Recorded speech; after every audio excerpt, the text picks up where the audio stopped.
it's hard to out integrity other people. It's hard to out dependable them because everybody's doing it. It's like not. Yeah.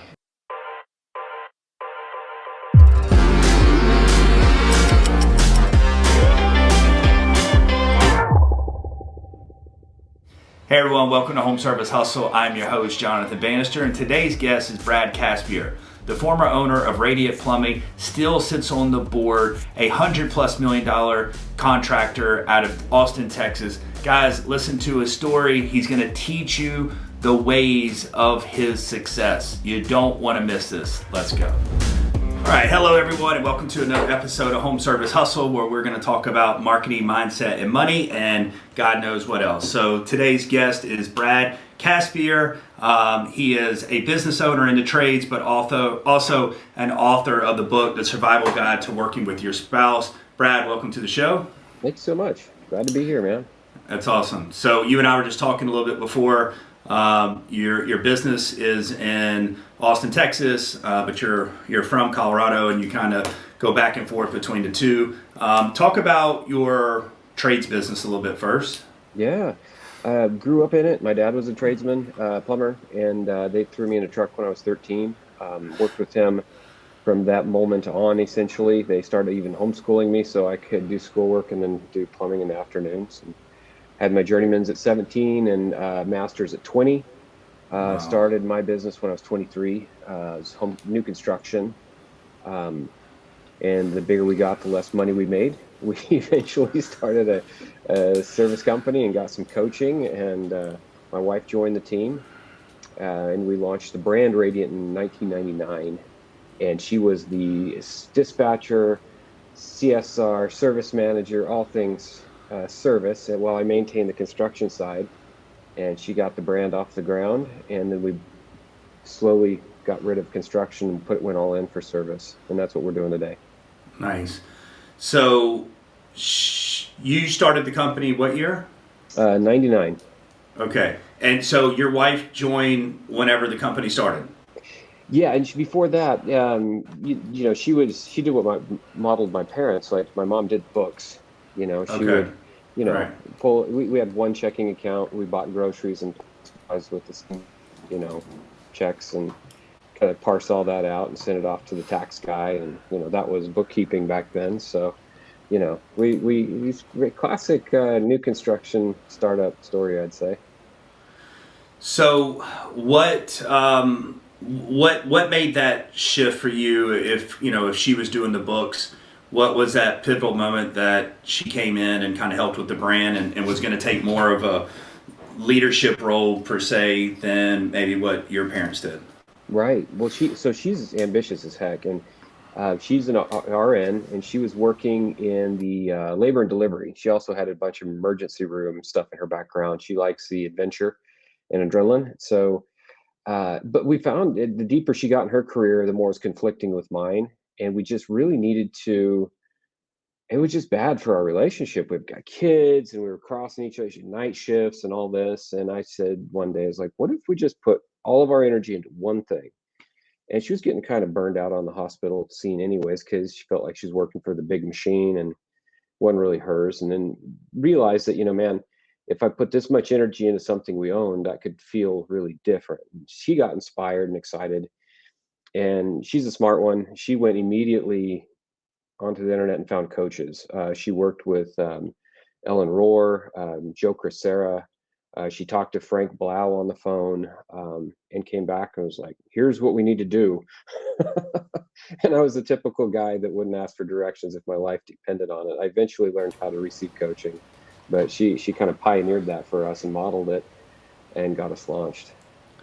So obviously, I want to talk a lot about the book and you and your wife's story and how we can get that message out to other couples or people that are maybe considering or those that are fearful, like I could never do that.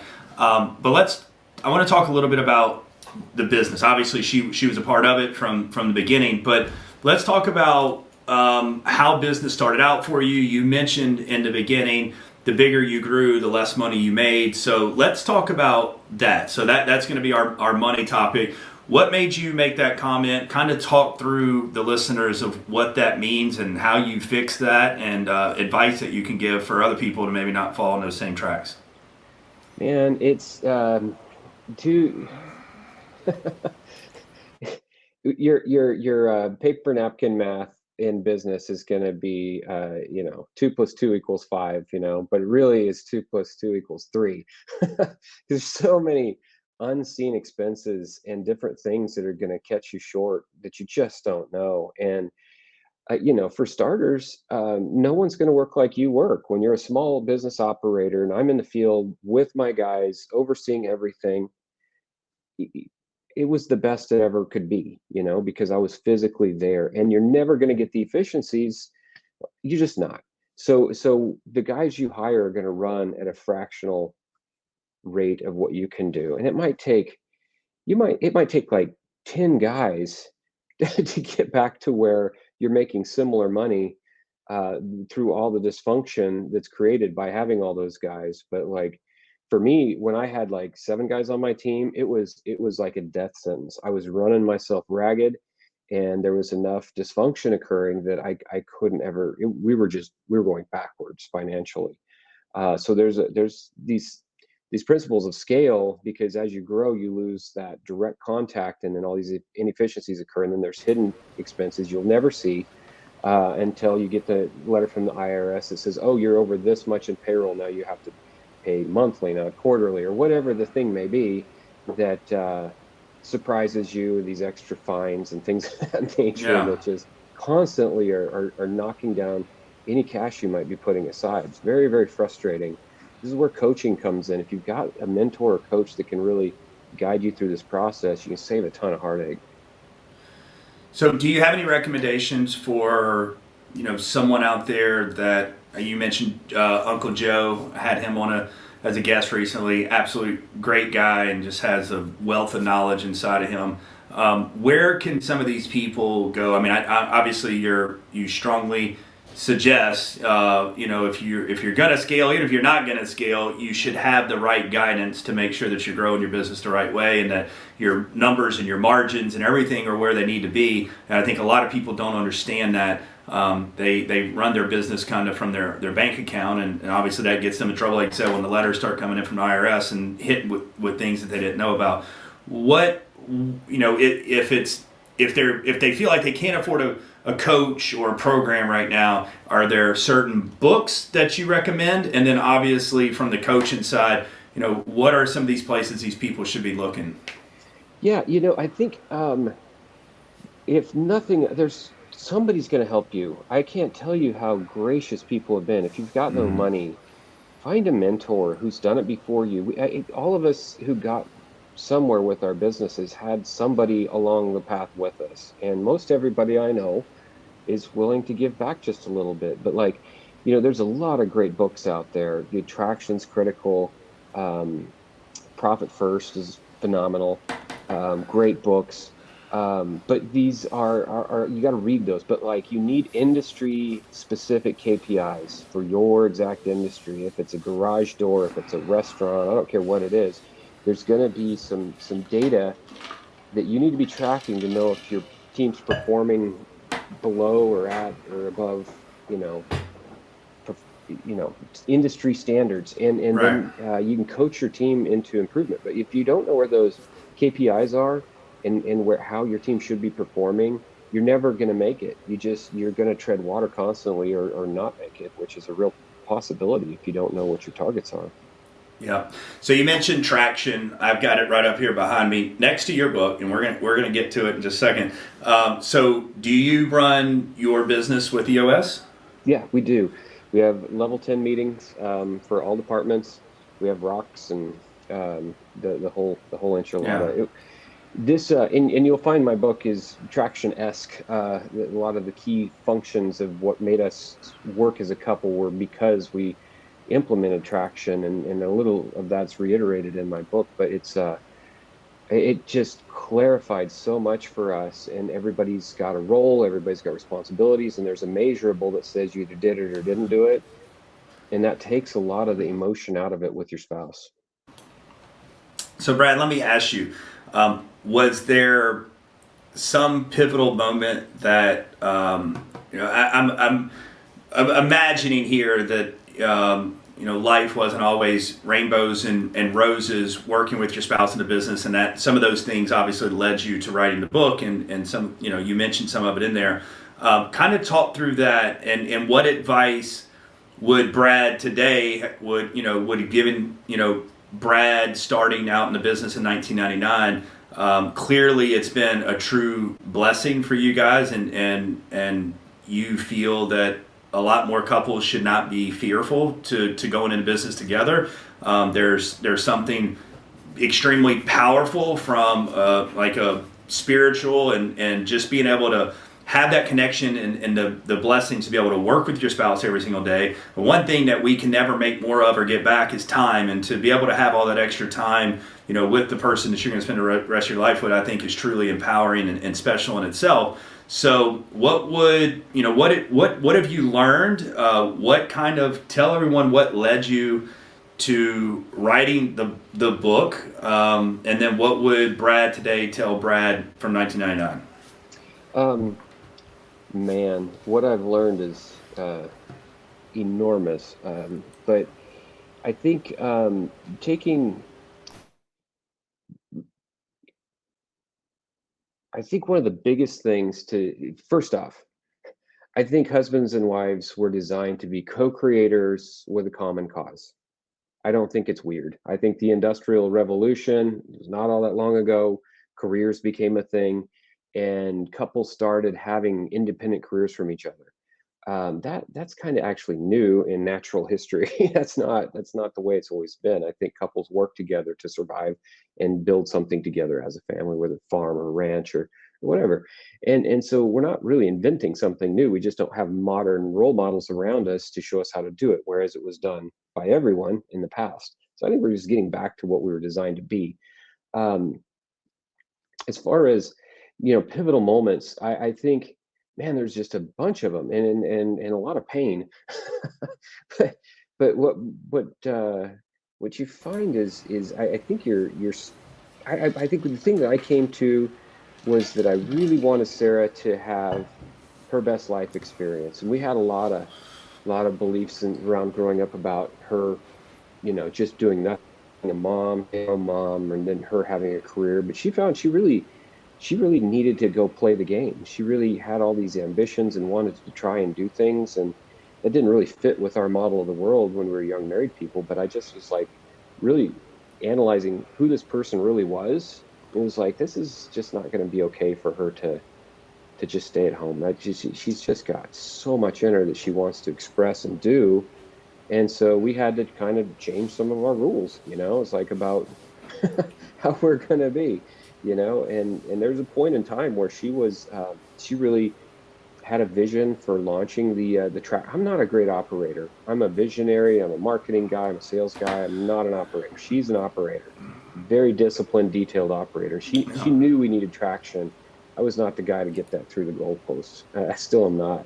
But she became the CEO, and I just focused on sales and marketing, and I cooked a lot of meals. I started running kids around to school and stuff, and she literally ran that company for several years and did a great job with it. She was the right person for the time. And then there was a period of time where she was kind of burned out, and this wasn't as fulfilling as it used to be, and she wanted to make a shift. And I had a real vision for the next wave, and I was super excited about it. We agreed for me to be the CEO again. So we traded roles several times, and that was kind of awful. I mean, your ego takes a pretty big hit, and it's excruciating to not be the CEO and to give that away. And for both of us, we both went through a lot of pain in those processes, but some of the most incredible things occurred because of it, and kind of opened the door to realize that we're not a title, we're not a position, we're really working as a team to achieve a common goal. So those are some of the big moments.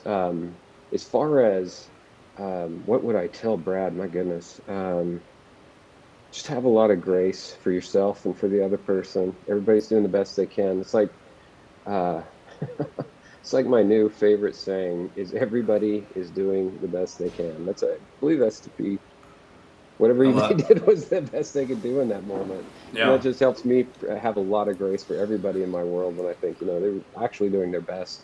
Maybe it wasn't enough, but dang it, they tried, So clearly, you wrote the book here to tell you and Sarah's story and to help other couples, that maybe prevent them from any of the heartaches and maybe a way to speed through any kind of adversity that they're experiencing with their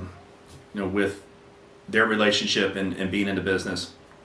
So, what advice can you give someone that's going to get the book?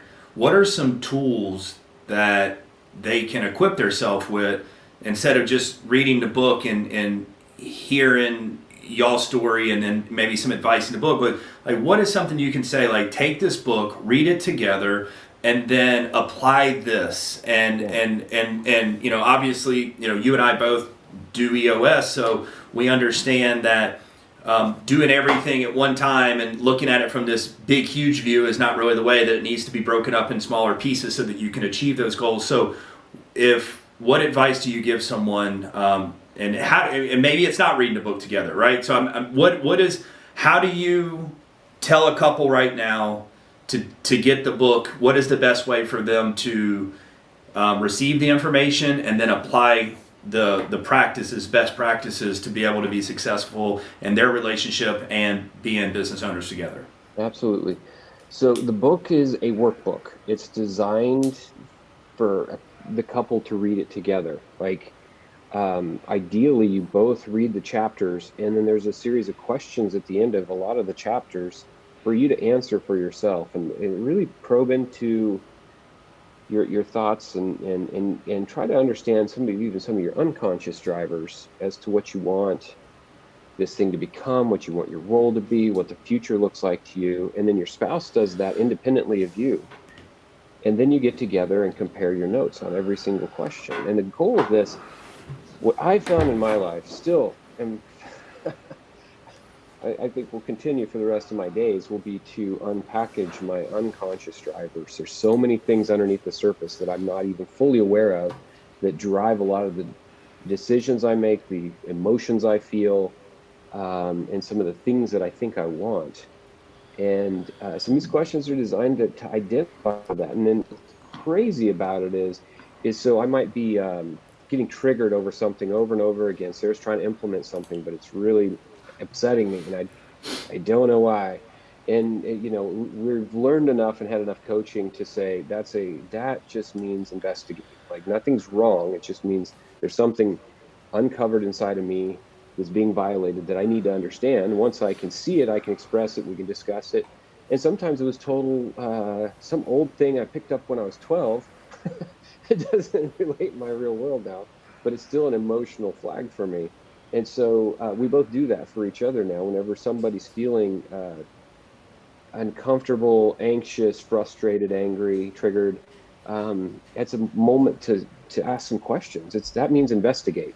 Yeah. And then we find what's unconsciously driving us, and we get more clear on what we're trying to build, where we're going, and why. And if you can get there and start having those conversations, this becomes a lot more fun to work with your spouse, as opposed to just reacting to the triggers. We're actually solving things and getting tighter and clearer on our vision where we're going. And I think that's the most important thing. It's probably the highest and best use of this book is for you to read, do the Q&A, and debrief and understand each other better. If you understand each other better, you're going to get along better, and you're going to get where you're going faster. And let's talk about the money side of it, all right? So we'll cover a little bit of marketing, money, and mindset. But on the money side of it, what kind of benefits do you feel are there by having your spouse in the business? There has to be some, whether it's from a tax perspective, whether it's from, making more sense to be able to have that flexibility when it's, it doesn't just have to be finances. Like, there's wealth in a lot of different shapes and forms. So having that flexibility to be able to always be with the kids and things, because she would have stayed working in healthcare, I mean, they typically do 12-hour shift work. I mean, there's a lot of stress that can go there. I mean, so there's stress of her being gone, but then there may have been some stress of the two of you in the business together. And I think being able to find or fix the issues of being together, I think, are a lot more rewarding than having that person away or missing special events and occasions that the kids are going through. So, are there benefits from the money perspective that that the viewers may not understand or know of working together with your spouse? Yes, absolutely. Now, there's an unfortunate side to this too, and this is all too often the sad truth is the spouse is an unpaid employee. That's just the truth in most cases. And so it's a real advantage because you can continue to not charge as much as you should and get free work out of your spouse. And that's not how this should work. You both should be compensated for your work and be paid. I mean, this is now I will say there's definitely been times where some rough years where things didn't go great. They weren't all good years by far, where some employees of ours took home more than we did. We made less than some key employees, and that's pretty dang discouraging. But the ability to have two people focused on this objective and having some flexibility with the money is helpful. And there's just times when you have to pay employees and you don't pay yourself. That's part of growing a business sometimes, unfortunately. But it's like a secret weapon. I honestly don't know how anybody could do this by themselves because, like, Sarah has such a wildly different set of skills than I have, and the two of us combined can cover a pretty large spectrum of capabilities. And so that's pretty incredible as well.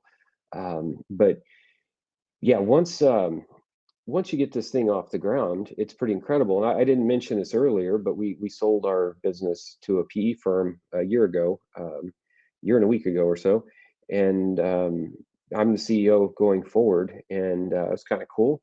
We don't have to split the money with the partners or anybody else. It was a pretty nice financial benefit. I know a lot of business owners that have multiple owners, and you see that big chunk of money at the end of the deal, and that gets divvied up into thirds or fourths sometimes. And like we just got the whole enchilada, so that was pretty sweet. But Nice. that was us that worked on it. We did that. It's ours. So you sold to a private equity group, and they kept you on as running the business. That's right. Yeah, I'm CEO today. We've got branches in uh, 3 states, four branches so far. We're looking Nice. to add on 3 or 4 per year. Yep. That's awesome. And what is Sarah doing today? Sarah is awesome question. She's transitioned beautifully into a more advisory role as in special projects, and she's loving it. She she was a total workaholic. I've never met a more passionate, driven person in my life, and she has given herself permission to chill out a little bit. And she's an Nice. invaluable resource to Radiant, but she's doing it on her terms now, and that's pretty neat for me to watch her shift gears a little bit because she was yeah, she was a CFO, and man, there's just no off switch on the demands in that role. That is a tough role, and it's high pressure, and everything has to be perfect, and the stakes are high. It's just rough job. That's awesome. Well, good for her. Kudos for her being able to chill out a little bit and enjoy life some, and let Brad be all stressed out and opening up all these new locations and have everything on him. All right, so now let's talk about the marketing side. Yeah. Let Obviously you've got a great passion for marketing. Where did that come from, and what have you learned since 1999 about marketing for your business? Absolutely. So marketing is a huge passion of mine. I've always been a writer. I had a big sister that was a writer. I credited that she got the intro to my book because she was a rebellious writer and got in a lot of trouble because she was so good, but she was such a smart ass. And I just thought that was so cool as a kid. And so I just decided I was a writer as a child. And that kind of played into marketing in a way. But we got I don't know. I feel like we're guided often, but this was one of these weird things. There's a man named Roy Williams. He's the Wizard of Ads who wrote the Wizard of Ads books, and he actually lives not too far from Austin, Texas, in Buda. And he had some free workshops, and we started going to those. And he kind of took a liking to Sarah and I, and we had made a deal to be clients of his probably 15 years ago. And Roy Williams has mentored me through this whole thing and really taught me how to view and think of marketing. And I just such a gift to get to work with. He's one of the few people I would say is a genius in his craft. He's incredible, and just absolutely brutal and blunt to the point about what works and what doesn't work and why. And his grooming really shaped the way I view customers and sales, and give me a really unique perspective on the whole thing that I think is really different than most. Nobody cares about plumbing and air conditioning. They don't care. They're not interested. They don't want to be interested. And so our goal is to entertain the audience, and it's more like an SNL skit brought to you by Radiant Plumbing and Air Conditioning. And we don't do direct offers. We just make fun of ourselves and have a lot of fun. And consequently, the whole city of Austin knows Sarah and I. They like us, they know us. And so when something eventually finally breaks, they know who we are. All the kids at school knew who my kids were. They're like, your parents own Radiant? Oh my gosh. you know, 'cause- and they all thought it was funny, the stuff we were doing. And so we're number one objective is just entertain Austin and make sure our brand's, uh, associated with that. That's it. And I mean, it's unbelievable what we get out of that.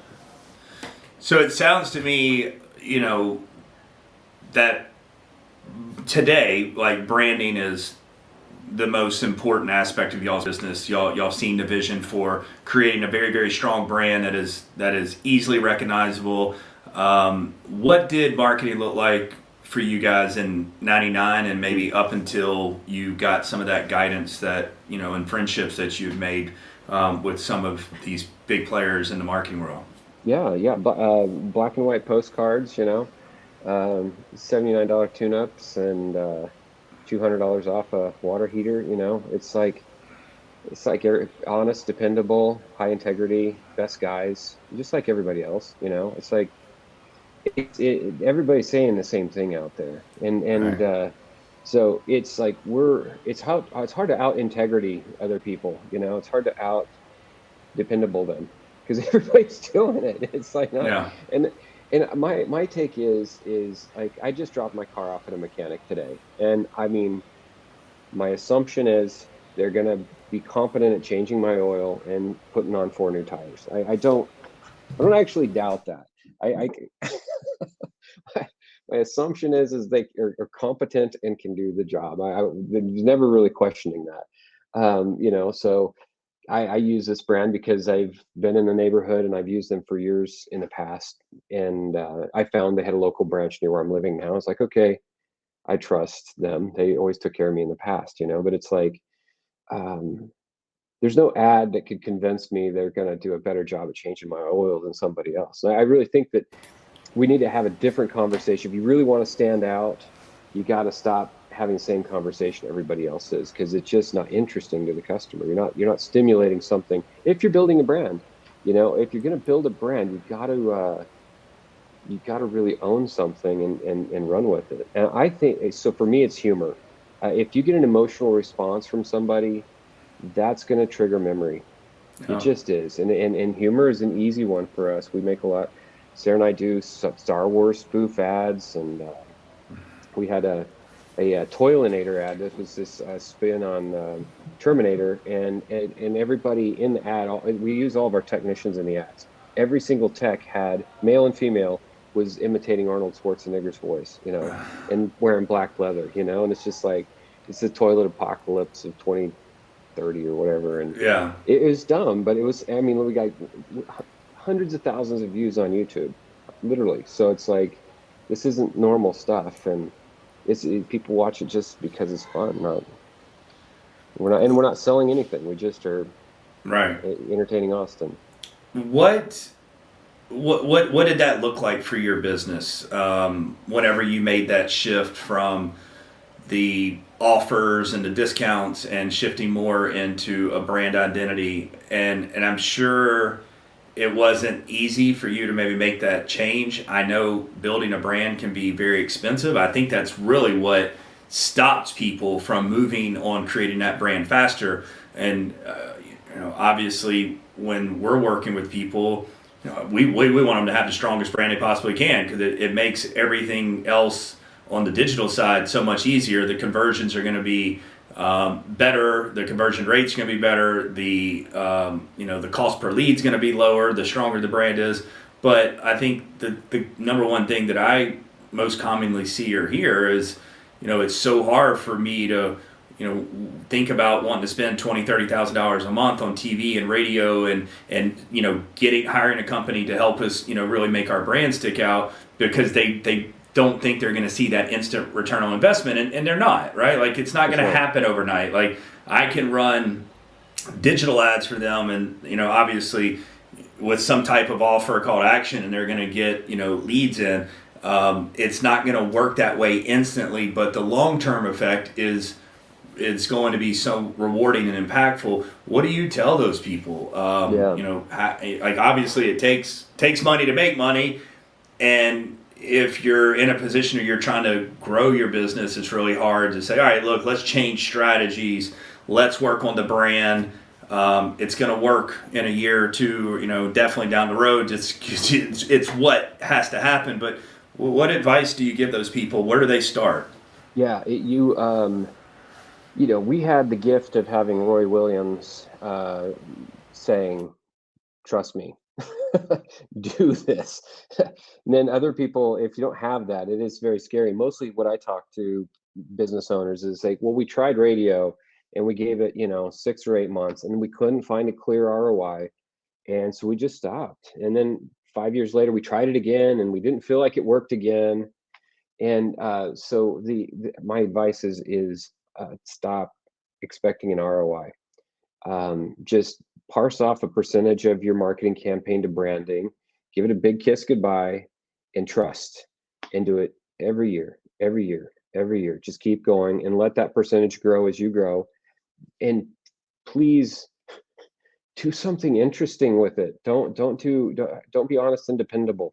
Do something compelling, do something fun, and it'll actually work. And this is like just like farming. You can't get the crop if you don't plant the seeds. So to date, this year we're going to close out plumbing and air conditioning services is what we do, and we'll do around 50 million in revenue in the Austin, Texas branch. Last year we closed out around 34 million, and we've got like 1,200 service agreement members because we don't really need them. And actually, we really struggle to get to those because we have so many inbound calls that we don't really like service agreements. There's no coupon, there's no discount, there's no front of the line service. Service agreement for us is just maintenance, because people were buying too many of the darn things, and we've got too many demand calls. And you can pretend like service agreement calls are great calls, but your technicians would rather run a demand call every single time. Average tickets are going to be double or triple.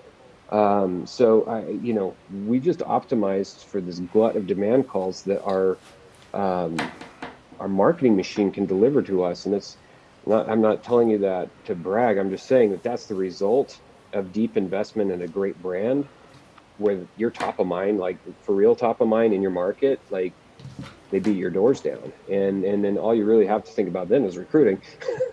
How do I fulfill all this? That's our limiting factor to growth. But we don't worry much about calls. That's not really a thing for us. Hasn't been for years. What are you doing different in we're a few days away from 2022? Where are you marketing right now? Which verticals are you guys on, and what has maybe changed over the last, say, 2 or 3 years that you guys are testing out? Are you experimenting on TikTok, or what about connected TV? There's so many people that's cut the cord. We're trying to push a lot of our clients there. So what are you guys doing at Radiant? Yeah, everywhere. All of that. And all the above.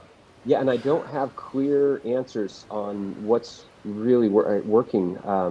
I think we do our all of our TV ads wind up on YouTube. It's kind of shocking to me going through diligence on some of these businesses we're working with, and they have TV ads and like they don't ever bother to even put them on YouTube. It's like, man, maybe they're not very interesting ads that nobody'd watch anyways.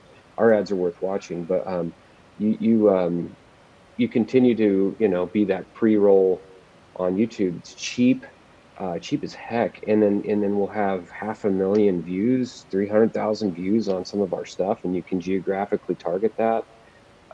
Really interesting. Hard to again. I don't really overly stress about my ROIs because when you're doing a branding campaign, they may have seen your truck, your road signs, your radio ads, your TV ads. So this our big start that got us off the ground was radio, broadcast radio. And Austin's a great radio town because it's very centralized, and it's got a circle around it where your radio makes sense for your targeted working area. And it just is not true for every market. Radio may not be a reasonable option. Um, and then if not, like we're looking at San Antonio and we're considering very different strategies, because we want to hit very specific areas of San Antonio, so we're doing a lot of direct stuff. And then TV is very expensive. There's no doubt about it. But I'll say once we got on TV, man, it was like rocket fuel for us. So we love it. But it costs a lot of money. And again, in San Antonio, we probably won't broadcast the whole city. We're going to target a specific portion of the city because the branch we have down there is smaller. We just don't want to run them all over town. So there's a lot of ways to think about it, but I think eyeballs are eyeballs. And if you're getting ears and eyes at a reasonable rate and you've got good quality engaging product you're putting in front of them, it's not going to be wasted money. So are y'all on connected TV? Are y'all doing Hulu and Roku and things stuff like Yes, that? yep, sure are. Yeah, and I think for the listeners out there, like that platform is very untapped at the moment. We're pushing our clients heavily in that direction, especially those that may not have the budget for regular traditional TV ads. I think it's Facebook 10 years ago. The marketing space is very inexpensive at the moment, but I feel like the more attractive it gets and the more traction it gets, and then obviously the more people that cut the cord and are shifting that way, the price is going to skyrocket. So kind of get in there now while you can, because it definitely is untapped, and you're able to target the exact geographical area that you're wanting to focus on. You can get those IP addresses of viewers. You can have a 30-second spot on Hulu that someone cannot fast forward through. So, from a branding perspective, to be able to have that 30 seconds to do something funny, something engaging, something memorable that, that people are going to remember, it will be super impactful to your business and your bottom line. So, Yeah. all right, so let's shift a little bit to the next topic and talk about mindset. So, what does Brad do for his mindset? Maybe on a daily basis. Man, I think the biggest one of the huge shifts in my life, I hit a moment, I hit a crisis moment about probably 8 years ago. But we grew 50%. We went from 4 million a year to 6 million a year. Felt pretty successful. We thought we'd done the year with like a 6% net profit, which I was by no means proud of, but I thought was, hey, we grew 50%, so you can't have everything. And then we found that the accounting firm we were working with at the time made a big error with depreciation and didn't include it at all. And added it in and came out that the end of the year we were negative on net, and we'd paid $60,000 essentially to do business that year. And I went from feeling good about life to being really mad and depressed and upset and like I failed. And just kind of made me zoom back and realize that I wasn't living right, and I was really focused. Letting this piece of paper tell me how I should feel wasn't okay. That's not right. So I I got some help. I got a life coach, and had some really amazing conversations. It just really rocked my world. And probably the biggest thing that I did that really changed, well, two things. There's two things that completely changed my life at that stage. Because I really realized I was pretty depressed, and I was just really carrying a lot of burden and trying to win some game that didn't exist. Um, but I started out with gratitudes. He had me write down 10 gratitudes every single day. And the minute I felt depression come on, I need to go read them again. Just so I carried a journal with me everywhere I went. And every day it was just, it could be big things, little things, minor things, could be the weather, it could be grateful for, you know, the way my daughter, sat by me, watched TV last night, just whatever I feel grateful for. But what you focus on, you find, and what you focus on grows, and what you focus on, you become. And so I just was feeding myself gratitude, and it did amazing things for me, and just changed my whole view of the world. And then the other one was I am statements. Is I just like I had such a dismal view of myself, and my life coach just beat the heck out of me on this. He was like, "You're just a mess." So I had to. I am, whatever. I'm strong. I'm powerful. I'm smart. That was impossible for me. He couldn't even get me to say that in our first call. I couldn't even Right. say I'm smart because I was so unworthy that couldn't dare say that of myself. It's just weird. I had just some weird psychology, and so I just had to retool and some healthy self-talk. Got myself in a really much more beautiful space, and so now I do a lot of reading, and I teach. I teach what I learned back down to my company in our weekly company meetings, and take voracious notes when I'm reading books, and just really into personal development and growth, and that really turns me on is passing this stuff on to somebody else. Yeah, I love what you said there. And, for our listeners, I mean, here's someone, you heard, how successful his business is today, and the growth, and what they're doing in the future. I mean, they've got some big things ahead of them. And here's someone that, isn't too prideful to say that, that didn't need help. And I think, they're some of the most powerful speakers and coaches that we hear out there. When you talk to them, like, these successful coaches have coaches, and they have coaches, and they have coaches. Like, everybody needs someone that they can lean on to help them. I mean, if you're not growing, as a person, as a human, and as a business owner every single day, you're not evolving. You've stopped. Like, you're dying, in my opinion, if you don't continue to try to grow every single day. So, don't be too prideful that you can't find someone to help you. I'm looking at bringing in a life coach in now, and going to offer that to, it's a 12-week program that we're going to have the coach run through all of my staff members at the marketing agency, but then also have that person that they can reach out to if they're wanting to have personal growth and grow themselves. Then they can reach out to this coach for a fitness plan, or a diet plan, or if there's some personal things going on that they're struggling with mentally. Like, I want them to be able to go to someone and be able to help.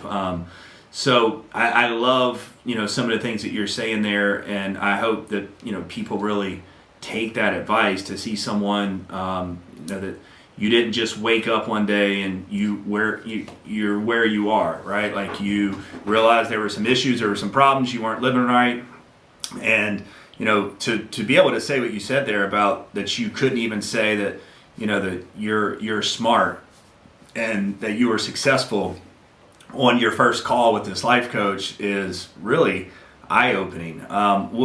What do you think that was about? I know our brains and our psyches are this very complicated thing, and there's some shit that can get hardwired in there, and it's really, really hard to change our I had Weldon Long on a couple weeks ago, and he talks about the parts that are in our box, and the box is our brain. And it's like, a lot of the times, if we're not constantly putting the stuff in that box that we want, then we tend, in those stressful situations or high emotional situations, we will reach back into whatever's in our box. And typically that's going to be something that was hardwired from our childhood, or something from our parents, like something that we absolutely hate. and we don't want to be that person or to say some of those things we say, but in those situations, we're just going to grab what's in the box. So, yeah, I'd love to hear, like, what did that mean for you? Like, whenever you couldn't say,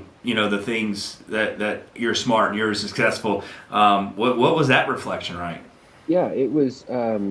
This was, and I can't blame anybody but me. But through a very, very religious upbringing, I took on this idea that self-deprecation and groveling was some path to be accepted by God.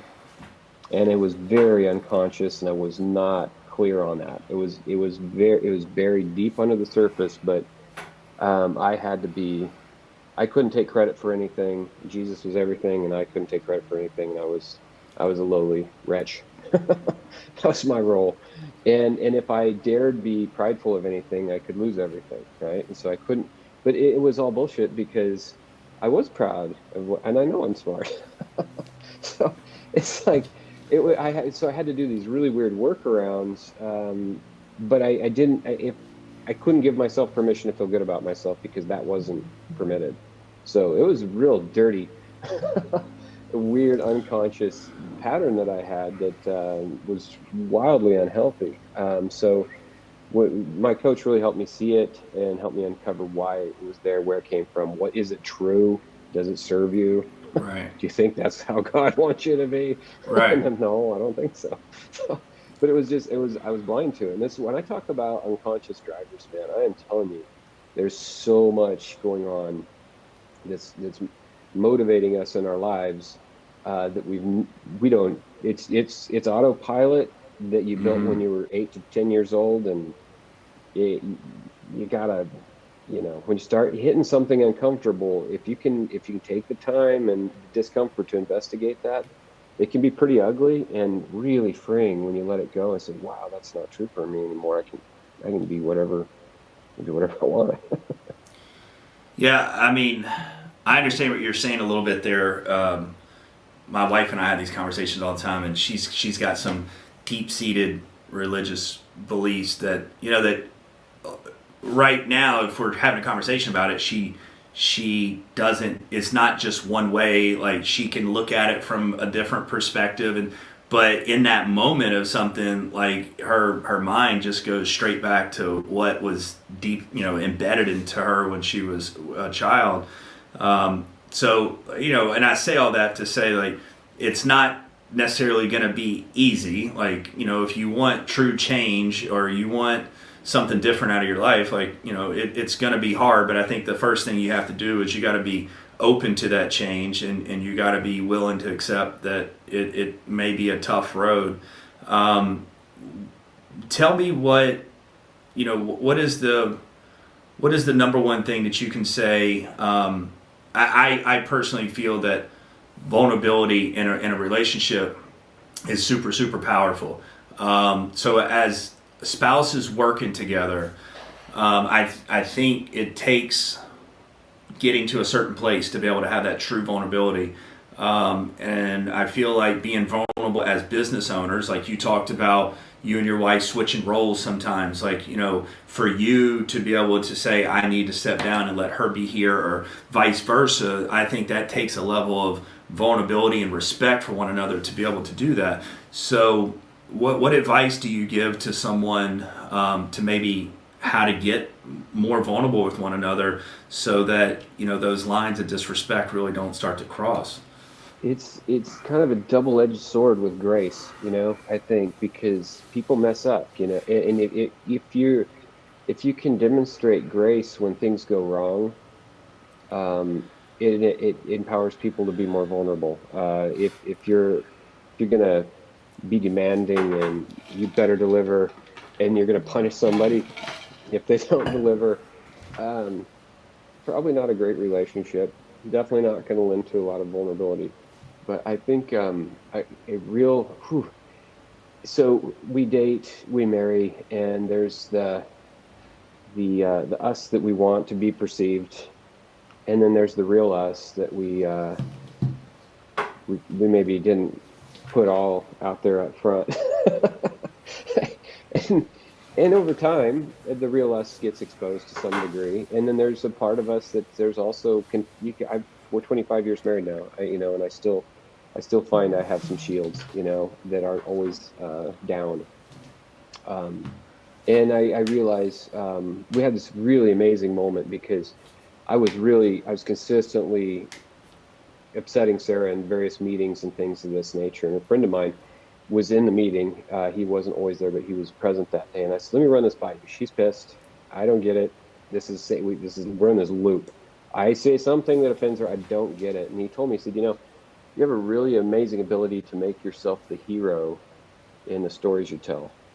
And it was like, I mean, how you could have knocked me down when he said that, because the minute he said it, I could see it, because I have a really good knack of putting myself, and it just ever so subtly. Like I may have even done it in this interview, right? Like I could step down and let Sarah be the CEO, and then I can feel really good about my position in there, right? And it's just so funny and insidious on how I would take care of myself in any retelling of any story. Just minor stuff like that. If you're willing to be open and really, really love somebody and really be into how to make yourself the best spouse you can be for them, there's no stone left unturned. Let's dig them all up. Tony Robbins, I was at one of his events once, and he's like, in business, we've got it figured out. Like, deliver exceptional service, a wow service to your customer, blow their mind, exceed their expectations, and your customer will love you and come back for life. Make sense? Yeah. Who does that for their spouse? Yeah, no one. I mean, it's rare. You're right. It's like, what would happen if you approached your wife and were like, "I'm going to exceed her expectations every day. I'm going to blow her mind, and I'm going to make this deal. Like, you would never leave this deal because it's that good." Like, what kind of relationship do you think you'd have? Yeah. Like, we want to do training and make sure that we're giving 5-star service, and we want to make sure we're getting those 5-star reviews in, but we're not applying that inside of our marriage. I saw something recently that said, that people, spend more time planning their wedding than they do planning their marriage, and I think that's very true. They have no clue what they're getting into, and. So, all right. So we're coming to an end here. I got to throw a random question out there at you. So the name of the business, Radiant. What is? And you talked about some of your deep-seated religious stuff that you had to work through to kind of change your mindset and kind of be a better Brad. What is Brad's outlook and belief on extraterrestrial life? What is the ET beliefs of Brad? Are you asking my spiritual beliefs? No, that's why I asked you that, because that's where I kind of tinker on, my deep-seated beliefs. Like, you got to believe what you were taught, and what the Bible says. But then my other side, my free thinking Jonathan says, there's the stuff that's out there is so beautiful, and the planets and the stars and the galaxies that exist, and I personally don't think that God would have created something so magnificent and so vast and so amazing just to have us as the chosen little amazing people that sit on this little ball that's next to nothing compared to everything that's out there. So I don't disagree. Yeah. So I think we have a very, very tiny view of the universe, obviously, and I would love to think there's other stuff going on out there, in other galaxies. That makes me happy to think that that's real. And I kind of think consciously. I think we might find we're connected to all of it in the end, but we'll see. I believe that energy is something. It can be wild at times, but I truly believe that we're connected to everything in some way, shape, or form. So yeah, as well. Brad, it's been a pleasure to have you on today. So wait, before we wrap up, where can people find the book? Where can they find you if they've got questions on maybe helping them, grow their business? Where can they reach Brad? Yeah, you feel free to reach out to me directly. Easiest way is brad@radiantplumbing.com. And the book is available on Amazon, Survival Guide to Working with Your Spouse. And yeah, it's a workbook. Get it and do it together. If you do it together and really actually answer these questions and get clear on your vision, get clear on your roles, and create some real KPIs, you can build a rocket ship business. I love it. Well, Brad, thank you so much for sharing your past, you and Sarah's, business adventures together. I wish you best, both of you, the best of luck in the future. Please tell Sarah to enjoy her little bit of downtime.